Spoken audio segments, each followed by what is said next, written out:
you just joined us on the System After Dark, this is a homegrown number courtesy of E3 and Cracker. Bulla, how's it going? I'm D, your host on the System After Dark, right here on Today FM. Today's hit music. You can catch me weeknights at 7 p.m. That's from Monday to Friday, only on the home of Today's hit music. And don't forget, that's D with you every weeknight on the System After Dark.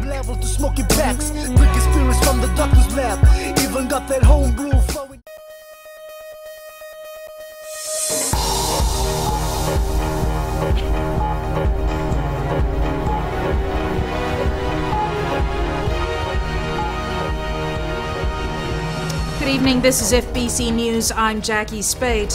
Tonight on FBC News, one acquitted in multi-million-dollar heroin smuggling case. Prime Minister Vorengeng Bainimarama tells of a nation's shame over suicide stats. And Education Ministry hopes for a bigger piece of the peace in 2016 budget.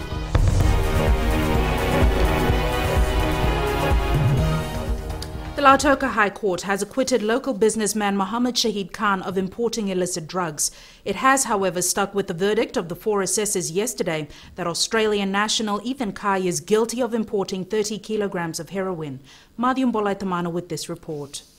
In his ruling late this afternoon, Justice Thusara Rajasinghe concluded that the prosecution didn't produce any evidence to prove beyond reasonable doubt that Mohammed Shahid Khan knew that the drugs were in the container registered to him. He, however, agreed with the 4 assessors' unanimous verdict that Ethan Kai imported $30 million worth of heroin hidden inside quad bike tires. Khan could not contain his emotions in court as Justice Rajasinghe read out his verdict. Family members and friends joined in the elation outside court. And I prayed and I prayed and I prayed, and today where I am, there's justice seen to be done, and he's really seen to me. Thank you very much. It's been a long wait, 9 months to go back. Yes, it was nine months. Been in a remand, but like I said, it was a testimony for me, and I've achieved it, I humbly say. What's the first thing you want to do now when you get I want to go to my kids, my friend. His lawyer Iqbal Khan said he always believed that the justice system in Fiji would see them through the ordeal. In the beginning, all the applications we made in court was rejected on point of law, and it wasn't difficult. But end of the day, we felt that this learned judge has rightly touched the nail that there was no knowledge. So I'm very proud of the decision by the learned judge, and we are pleased to see that we enjoy the rule of law in this country. Justice Rajasinghe has adjourned the case to the 15th of September, where Kai's mitigation and sentencing is expected to be made. Madhyam Bolaitamana, FBC News. Suicides are a national crisis, which until now we have ignored as a society. Prime Minister Vorengeng Bainimarama opened the Fiji Principals Annual Congress today, where he spoke at length about our need to respond decisively to the problem of suicides.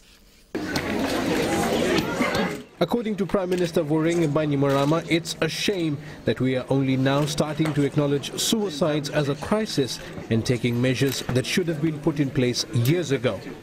Fiji is a caring nation. We pride ourselves on looking out for each other, looking after each other.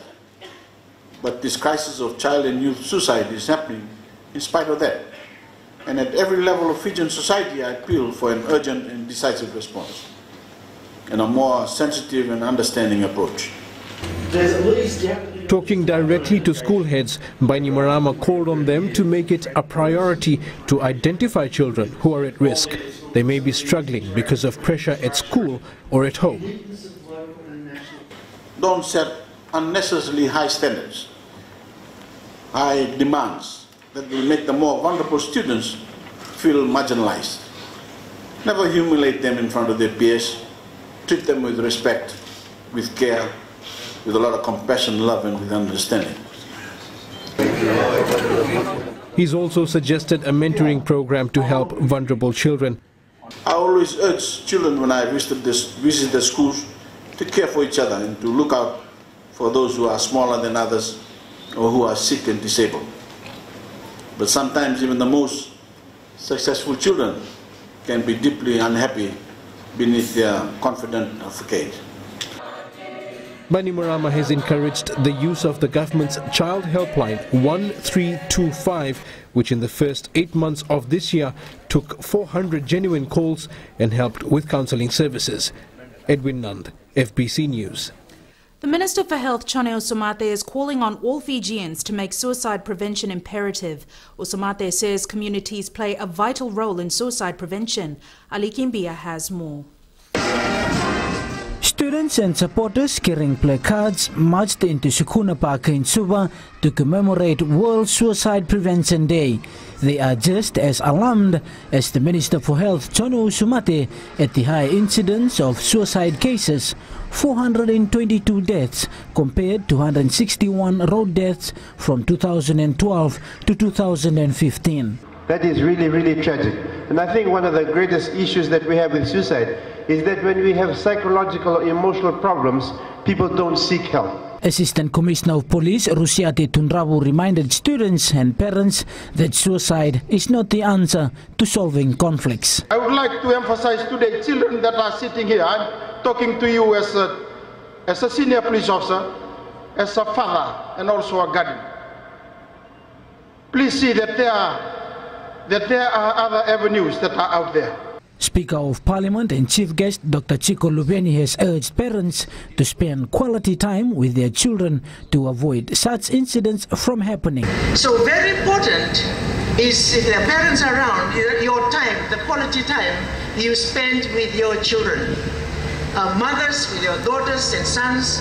As various schools from the Central Division came together and celebrate World Suicide Prevention Day, the Ministry of Health highlighted that every single life lost to suicide is one too many. The way forward is to act now and act together to prevent suicide. Ali Kimbia, FBC News. Prime Minister Voreqe Bainimarama has written to Peter O'Neill, his counterpart in Papua New Guinea, explaining his absence from the Pacific Island Forum Leaders Summit. Bainimarama says he regrets his inability to attend because of the refusal of Australia and New Zealand to step back. He has once again stressed the need to allow the Pacific Island nations to determine their own futures free from outside interference. The Fijian Prime Minister also says Fiji has significant differences with Australia over its policies on climate change. Bainimarama says while he personally will be absent from the leaders' meeting, Fiji will continue to engage in the forum at ministerial and other levels. Members of the Social Democratic Liberal Party gathered in Suva today to discuss changes to their constitution. The majority opposition party has been in the headlines recently over reports of a split among members. This was an extraordinary meeting to address a number of changes. SODELPA President Ratanangama Lalambalavu spoke to FBC News outside the venue. It's just a special meeting just to review our constitution, that's all. I understand there were some changes made to the constitution. Is that being discussed here? Well, that is for us to hear. That is the reason for the meeting. Could these changes lead to a change in the leadership? Well, it's a constitution, and it's a democratic one. And when I say that with all sincerity. Anything. A four-member SODELPA team is currently carrying out an internal investigation into a damning audit report which had recommended that party leader Rote Mumukepa step down.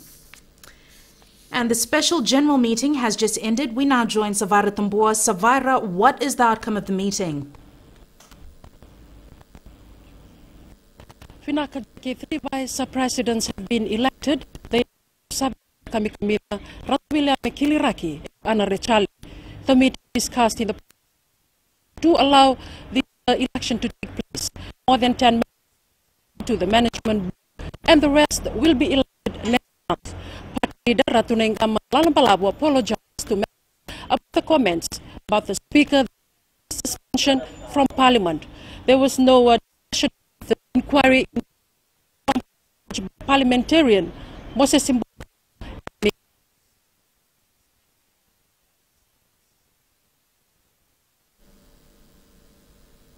After the break, new emergency vehicles for National Fire Authority.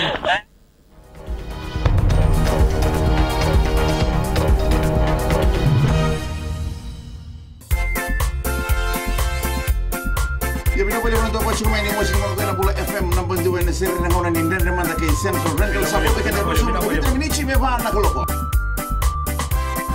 Sabula. Oya wa watisoni dalai. Gonga ya mosdono. Nama kikirau mena tolu kene bitu. Ena via kabi. Moliti kena porombuka. Goria na lali ne kabi. Bula FM. Namba 2 ena sere.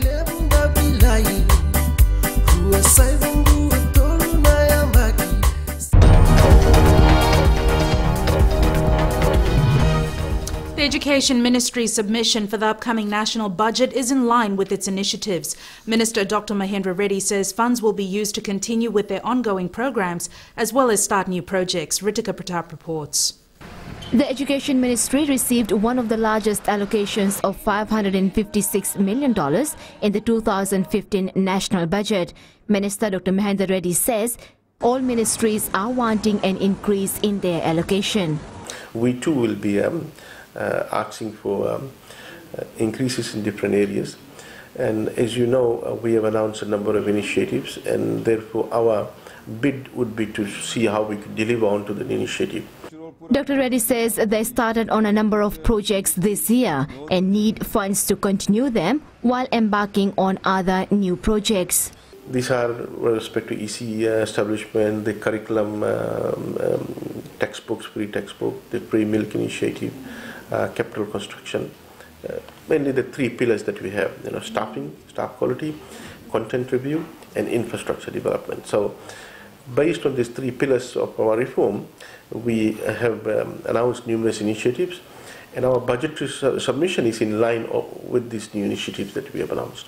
Dr. Reddy says a monitoring group is operating out of the Prime Minister's office, which examines all the ministry's deliverables, and the Education Ministry has delivered many of its projects earmarked for this year.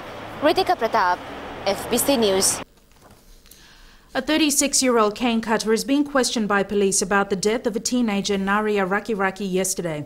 The suspect was apprehended in the vicinity of the attack almost 20 hours after the incident. Penang High School student Simran Singh was struck by a knife after she got off the school bus at Naria yesterday afternoon. Singh's father, who came to wait for her at the bus stop, was attacked as he tried to help Simran. He is admitted at the Rakiraki hospital. A police officer died instantly when his car slammed into an electric pole in Nasinu. Emergency rescue crew responded to a call about an accident on Ratandovi Road in Nandera. They found a concrete power pole bent and a private car almost wrapped around it. Police say the car slammed into the pole, killing the driver instantly. No one else was in the vehicle. Fiji Electricity Authority employees were at the site to ensure no one was harmed by live power lines. Prime Minister Voreqe Bainimarama has handed out education assistance worth almost $80,000 to 3 primary schools in Levuka Overlau. Bainimarama visited the 3 schools to see how this assistance is being put to use. Eleanor Tarangaivu filed this report from Levuka.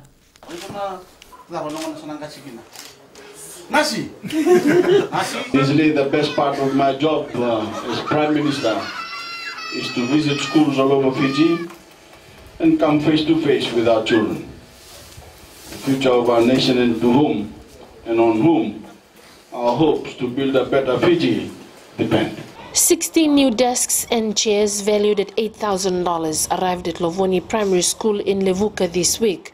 Some badly needed furniture to make the learning more comfortable for 115 students. Look after this furniture and treat it as it is your own. It has cost us a lot of money, so we need you to look after these desks and chairs as best as you can, so they can be passed on in top condition to the children who come after you. Now that life in the classroom has become more comfortable, I also want you to concentrate more on your schoolwork. Visoto District School has a school roll of 220 students from the villages of Wainaloka, Nukutaudia, Wainra, Nathombo and Visoto. The Prime Minister gave 150 new desks and chairs to the school, valued at over $19,000. Much of the school furniture needed replacement. But what we ask in return from you, your parents and I, is that you work hard as you can at your studies and take advantage of the opportunities you are being given. 40 sets of desks and chairs with $5,200 were given to Loreto Catholic Primary School, which has a roll of 115 students and caters for 5 villages. Boys and girls, I want you to realize that you are lucky enough to be growing up at the best possible time in the whole of Fijian history. all kinds of opportunities will open up for you if you work hard enough, because the Fijian economy, the size of our national cake, is growing all the time. And because of my government's policies, we are able to give everyone a bigger slice of that cake, like the things you are receiving today. For Lovoni Primary School and Bisoto District School, the Prime Minister, under the Small Grant Scheme, donated 2 satellite telecommunications system, or VSAT, worth $20,000 each to help in the school's communications problems. Eleanor Turangaiwiu, FBC News. The National Fire Authority today has received new equipment to assist in responding to emergencies. With government funding, the NFA has bought 2 ambulances and a combined aerial platform ladder fire truck. Savara Tamboa has more details. The height of 22 meters, this ladder fire truck is designed to reach some of the tallest buildings in Suva, like Tapu City and the Reserve Bank. Previously, the National Fire Authority had 1 second-hand ladder fire truck, which was donated by the Japanese government. This is the first brand new ladder platform which has ever been purchased by the National Fire Authority in its history. And I thank the board for their foresight in such a purchase. Suva is sprouting new buildings of every size and shape imaginable. The NFA wants to ensure it can respond to any emergency in a competent manner. The truck was designed and built by Fraser Fire in New Zealand to suit the needs of the National Fire Authority. This, coupled to a 1,000 GVM pump carrying 1,200 litres of water, gives you the ability to have a first response fire truck with many capabilities on its own to stand alone requirements. The ambulance services vehicles have been equipped with all the essential ambulance equipment. The NFA spent $2 million for these new emergency vehicles, recognizing it plays a significant role in economic stability and the confidence of investors. Savera Tambua, FBC News. A lack of proper information on certain food items has been blamed as one of the reasons that non-communicable diseases are rising. The Consumer Council of Fiji claims only vague information is provided on the packages of junk food and carbonated drinks. Julie Vatawaliwali with the story. Most people in Fiji rely on pre-packed foods for daily meals, and while it's not entirely healthy, Consumer Council CEO Pramila Kumar says the right information can help people make the right choices. Our argument from consumer perspective is that disclosure of information is important. In other words, if they're selling, say for example, beverages, they must disclose how many teaspoons of sugar the beverage contains. Currently it is in grams. And no one knows what is a gram. Soft drink giant Coca-Cola Amatil, which makes carbonated drinks, says it's mindful of the health issues. National Manager Convenience and Leisure, Lawrence Tikaram, says they're committed to helping promote active, healthy lifestyles. He adds detailed information on all drinks is continually reviewed and is clearly displayed in the nutritional panel of all Coca-Cola products. Assistant Health Minister Vina Bhatnagar says consumers themselves also have a responsibility to choose what's best for them. Your health is your responsibility. Please look after yourself, and you are what you eat. So eat healthy. NCDs are the leading cause of death in Fiji. Almost 80% of all deaths every year is due to these lifestyle diseases. Julie Vatawaliwali, FBC News. We turn to sports now, and Charlie is here with the very latest. Thank you, Jackie. Coming up in sports, the Flying Fijians have moved into their home for the next month during the Rugby World Cup, and the Fiji Sevens team into the Commonwealth Youth Games semi-finals. All that and more coming up after the break.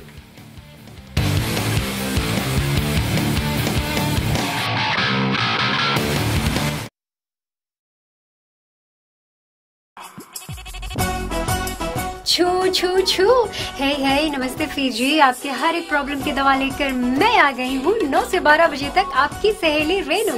छू छू छू 40 में 20 का दिखना है। मैं हूँ ना आपके साथ में मिर्ची एफएम पर 9 से 12 बजे तक मंडे टू फ्राइडे। मिर्ची it's hot.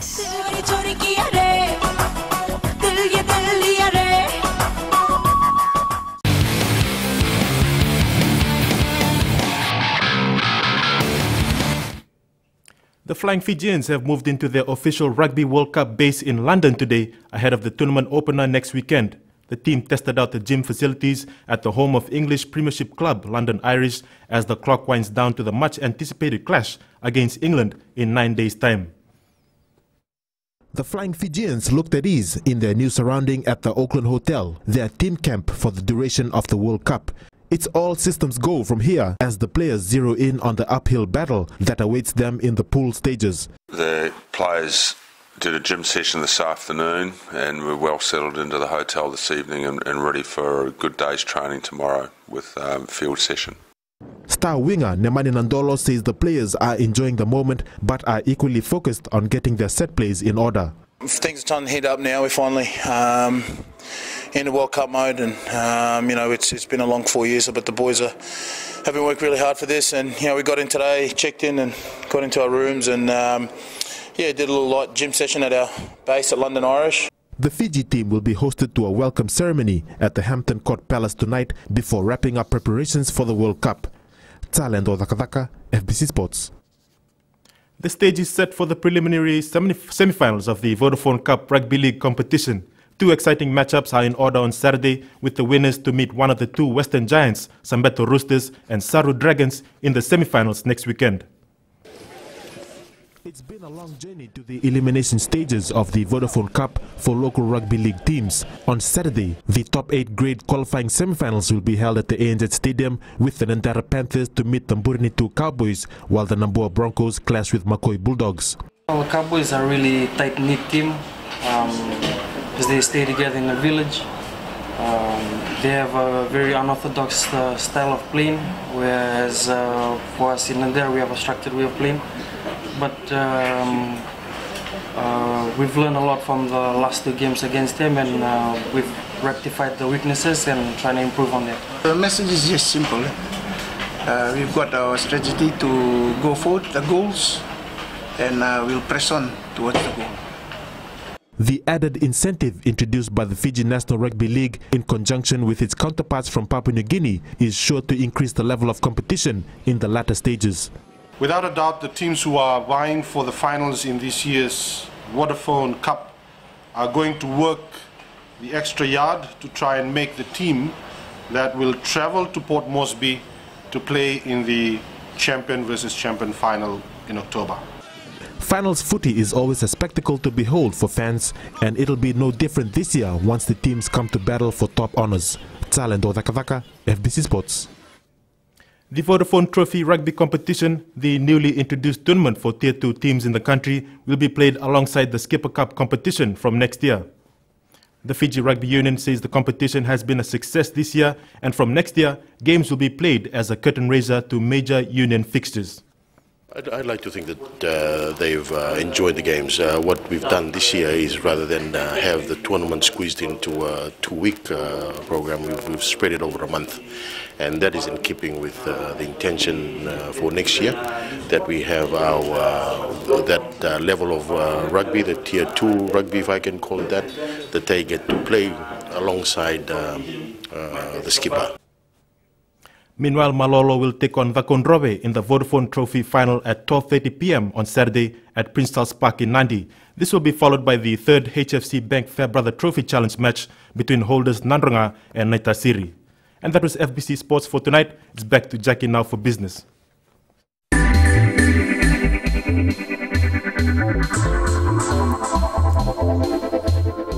BSP has handed over $110,000 to the Fiji Human Resources Institute to help the organization as it celebrates its 10th anniversary. The FHRI helps provide leadership to individuals, organizations, government, and promotes excellence. Handing over the check today was BSP General Manager Human Resources Howard Polatini, who says the donation symbolizes how important the area of human resource is in any company.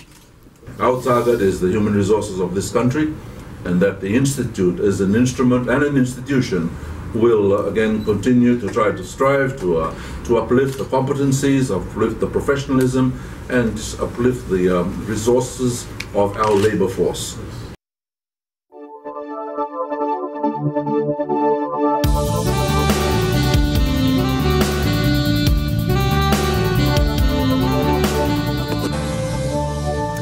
Extremely fine and cool weather were experienced over most parts of the country today. A high-pressure system to the far southeast of Fiji directs a cool east to southeast wind flow over most southwest Pacific Island countries. And thanks to the high-pressure system, temperatures ranged in the high 20s.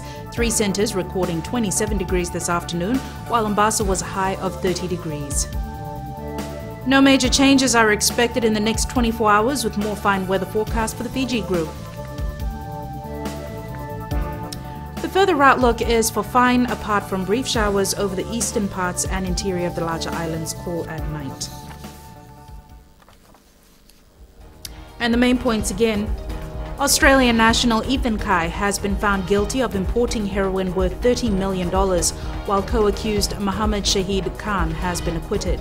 Prime Minister Burenge Bainimarama says it's a shame we haven't recognized suicide as a growing crisis. A National Fire Authority receives $2 million worth of vehicles, including a new ladder truck. Time for our poll question. This week we're asking,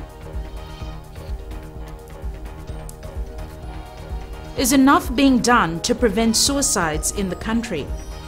Visit our FBC website, www.fbc.com.fj, to take part. And we'll have the results of our poll question in our next bulletin on Monday.